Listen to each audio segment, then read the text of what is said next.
Sejak Februari lalu, hampir seluruh media nasional di tanah air aktif memberitakan berita internasional terkait konflik di Ukraina.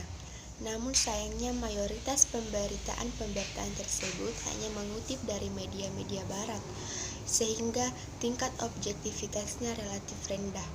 Apa yang terjadi di Ukraina saat ini sebenarnya merupakan isu geopolitik. Isu utamanya tidak terletak pada konflik antara Rusia dan Ukraina, melainkan pada faktor lain yang jauh lebih berperan, yakni kompetisi antara sea power dan continental power. Sea power yang dimaksud adalah kekuatan aliansi militer Atlantik Utara yang disebut NATO. Sementara continental power di sini yaitu Rusia. Jadi pertanyaannya sekarang, siapa yang sebenarnya menyulut kompetisi ini sehingga berkembang menjadi situasi seperti sekarang? Untuk menjawab ini, kita perlu menggunakan kacamata ilmu geopolitik dan bukan berdasarkan kepentingan kelompok tertentu. Dalam pandangan geopolitik, ada konsep yang disebut Rimland. Konsep yang dikembangkan oleh Nicholas John Shipman ini menekankan pentingnya melakukan containment, pengurungan terhadap wilayah strategis dunia yang bernama Eurasia untuk memperkuat hegemoni politik internasional. Siapa yang dapat mengontrol Rimland maka dapat mengontrol Eurasia. Siapa yang dapat mengontrol Eurasia maka dapat mengontrol dunia. Begitu kurang lebih ucapan Shipman seperti dikutip Olivier Zachet 2016 dalam bukunya berjudul Introduction a Analysis Geopolitik.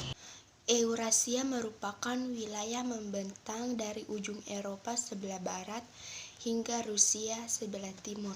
Sementara Rimland merupakan wilayah-wilayah di sisi atau di sekitaran Eurasia. Jika dilihat di peta dunia, maka negara yang paling besar secara geografis di Eurasia adalah Rusia. Maka dari itu, sejumlah pakar geopolitik berpendapat posisi Rusia sangat strategis secara geopolitik, sehingga wajar jika Rusia sejak zaman kekaisaran hingga sekarang selalu berusaha mempertahankan posisi independennya dalam politik internasional. Misalnya Rusia pernah tertarik ataupun berniat untuk bergabung dengan Uni Eropa maupun NATO. Sementara itu, sea power di bawah payung NATO berambisi untuk mendominasi politik internasional dengan melakukan containment. Saat awal berdirinya pada 1949, NATO hanya beranggotakan 12 negara, yaitu Amerika Serikat dan 11 negara-negara Eropa Barat, Barat dalam arti geografi dan politik.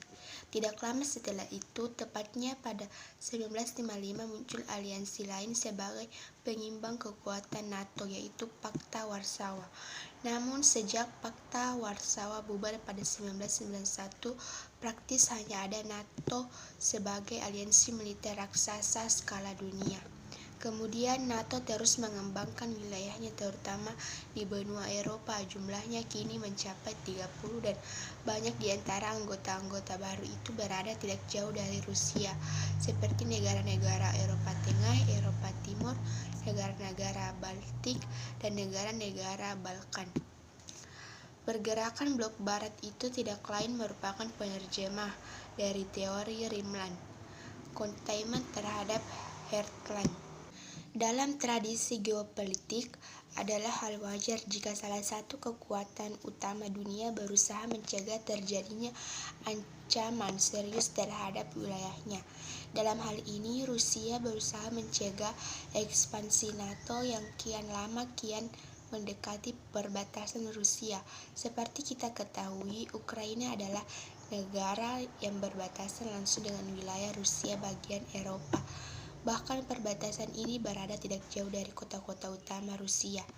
Artinya jika Ukraina bergabung NATO, maka secara geopolitik posisi Rusia begitu terancam.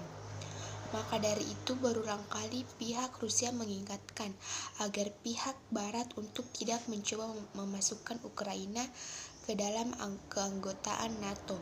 Namun peringatan ini tidak diperdulikan Barat.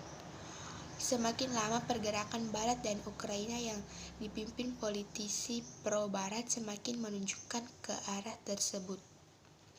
Sebelumnya, dukungan Barat telah berhasil meloloskan para politisi pro-Barat untuk memimpin Ukraina sebagai bagian dari upaya mereka memuluskan rencana mereka.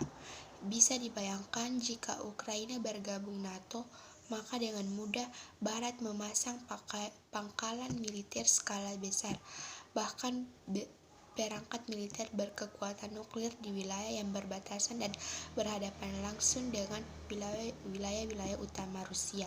Dalam kacamata geopolitik, tentu ini merupakan ancaman serius. Selain itu, jika Ukraina bergabung ke dalam organisasi NATO, itu dapat mengancam sisi sejarah dan historis Rusia. Dalam konsep ilmu geopolitik, faktor sejarah dan budaya juga merupakan salah satu komponen penting. Seperti diketahui, sejarah Rusia berasal dari Kekaisaran Kievan Rus yang berada di wilayah Ukraina sekarang. Saat itu ibu kota kekaisarannya berada di kota Kiev dan wilayah kekuasaannya terus berkembang ke arah utara maupun timur, termasuk Moskow. Namun karena invasi yang dilakukan Imperium Mongol, kemudian Imperium Golden Horde, Kekaisaran Kievan Rus ini terpecah belah menjadi wilayah-wilayah kerajaan kecil yang sebagian besar di bawah kontrol di Golden Horde. Setelah cukup lama berkuasa, Golden Horde kemudian terpecah belah dan melemah kekuatannya. Lalu lahirlah sebuah kerajaan independen di wilayah Moskow yang kemudian berkembang menjadi Kekaisaran Rusia, lalu Imperium Rusia, kemudian Uni Soviet, dan sekarang menjadi Republik Federasi Rusia.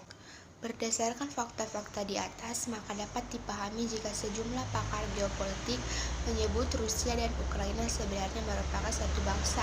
Hal ini pun sampai sekarang masih terlihat jelas diantaranya dari kemiripan bahasa mereka. Para penutur bahasa Rusia dan Ukraina pada umumnya saling memahami satu sama lainnya. Bahkan di sejumlah wilayah di Ukraina, bahasa Rusia merupakan bahasa ibu dan mayoritas penduduk setempat.